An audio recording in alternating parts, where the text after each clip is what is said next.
Enzo Recto, kalaban ang katiwalian at kasinungalingan, kakampi sa katotohanan at kabutihan.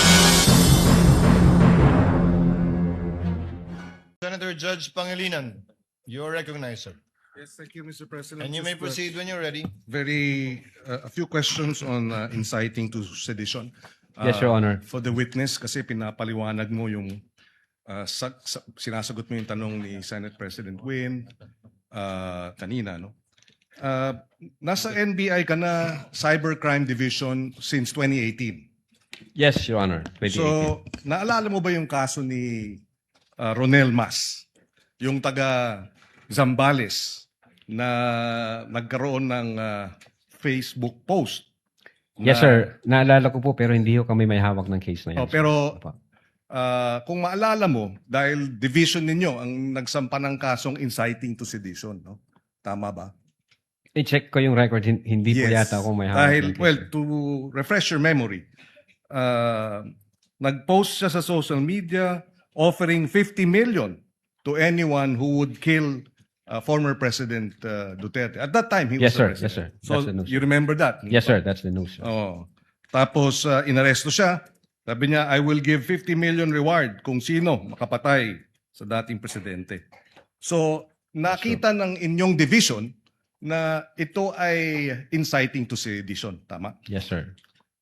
And therefore, sinampahan siya ng anti-cybercrime law. Opo, sir. Meron ding isang kaso, 14 May 2020. Dito naman sa Osamis. Pero palagay ko police investigation ito, no? Pero same, Cybercrime Prevention Act, inciting to sedition, ginamit ang Facebook account, Joe Mark Medina, and posted that he would give 150 million to anyone who would kill then President Duterte.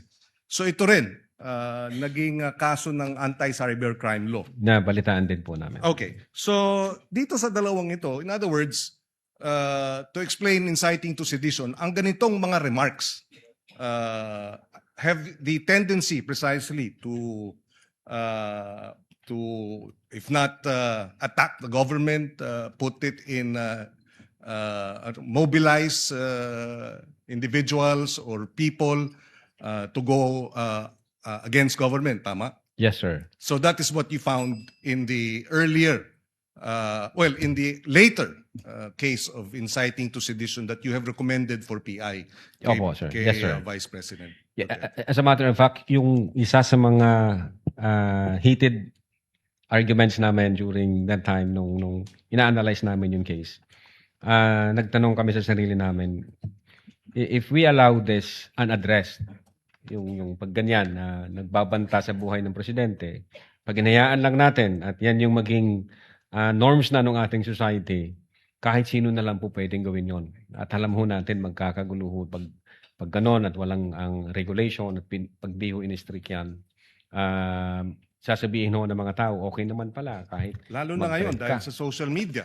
no? Malaki ang Opo. impluwensya. Pag nakikitang nangyayari ito at hindi natutugunan, Opo, sir. sabi niyo may problema. Thank you, thank you. No more. No. Thank you po, Your Honor. What is the pleasure of Senator Judge Villanueva? Yes, Mr. Presiding Officer, just one question, quick question on this particular topic on inciting to sedition, if I may. The gentleman may proceed. Yes, again, let me ask the witness just to clarify the factual basis for the National Bureau of Investigation's possible inciting to sedition. No? We recognize, Mr. Witness, yung strong criticism of the president may fall within the realm of what we call protected political speech, and it's really a balance, and somehow yun yung nagpapa-confuse paminsan. Kailan nagpo-fall into grave threats, kailan nagpo-fall into inciting to sedition. Pero bilang investigador, ano po yung nakikita ninyo na sa mga pahayag at sa surrounding circumstances na naging basihan po ng NBI para tignan ito bilang posibleng inciting to sedition at hindi lamang ito pumapasok doon sa tinatawag na political criticism? Yes, Your Honor. Well, una, kinonsider namin sino yung utterer. So, una, yung utterer, the vice president, the second highest official of the land. Then, pangalawa, kinonsider namin, ano ba yung mga inutterer ng vice president? And then, pangatlo, ano ba yung surrounding circumstances na like naging reaksyon nung recipient nung utterances o threats? Nakita ho namin na kung pwede palang gawin ito ng isa sa pinakamataas na posisyon ng Pilipinas at hindi natin ito i-address, hindi natin i-regulate, pwede na rin po pala itong gawin ng kahit na sino. Remember, Your Honor, Vice President is kinukonsider ho natin na model bilang public official. So tinitingnan po natin siya kung ano yung actuation siya sa public, kung ano yung pakikipagrelasyon niya sa ibang public official. So again, Your Honor, nung makita ho namin yan, may effect po sa mga tao. Kung ang Vice President kayang gawin yan at wala namang nangyari, gawin na rin natin yung iba. Yung ini-explain ko nga kahapon, may pattern, may consistent siya, and the fact na bold yung mga statement, pupugutan ng ulo, this country will go to hell because the person na nakaupo is hindi marunong maging presidente. Yung mga factor ho yun, finactor in namin.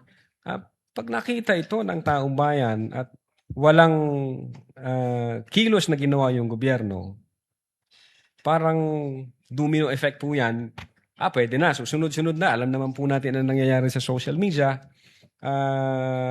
So, nakita namin na dangerous to. Alarming siya. So, definitely, nung nag-imbestiga ng NBI at nakalap niya lahat ng kinakailangang ebidensya, yung findings po namin, kasama po doon yung inciting to sedition. Is it safe to say na yung pinaka-core nito is that when it falls under that category na it somehow steers public uprising? Definitely, based on our investigation. Yun yes, po yung sir. core, would Yes, you say? sir. And do you use the same methodology as you use doon sa grave test? For example, yung 4 stages na binanggit po ninyo, identification, collection, analysis, legal evaluation, yung elements na binanggit nyo yesterday, yung factors considered, delivery, literal meaning, nature, relationship to the parties, blah, blah, blah. Ito ba? Yes, sir. Same? Opo, Same? kasama po yan sa analysis namin. Ano yung epekto nito sa publiko pag ito yung naging norms na natin. So at this is hindi natin the same na ginamit po ninyo? Yes, sir. And last but not the least, Your Honor, Mr. Witness, for purposes of investigating itong inciting to sedition, may we clarify, because it was, I don't know if Senator Bongo made mention about this. To clarify lang, is it necessary that someone was actually incited? Yun po ba, just for purposes of investigating itong inciting to sedition, is it necessary that someone was actually incited para mag-fall dito? Well, ang basis po namin, yung People versus Nabong, if I'm not mistaken, in order to be seditious yung speeches, it is not necessary na mayroong actual sedition. The law also penalizes or punishes those statements na mag-i-encourage to overthrow the government or to steer the people against the government or to disturb the peace of the community or to undermine public safety and public order. Thank you for the Bunyog, clarification. Thank you. bunyog, halikan na kasama ka.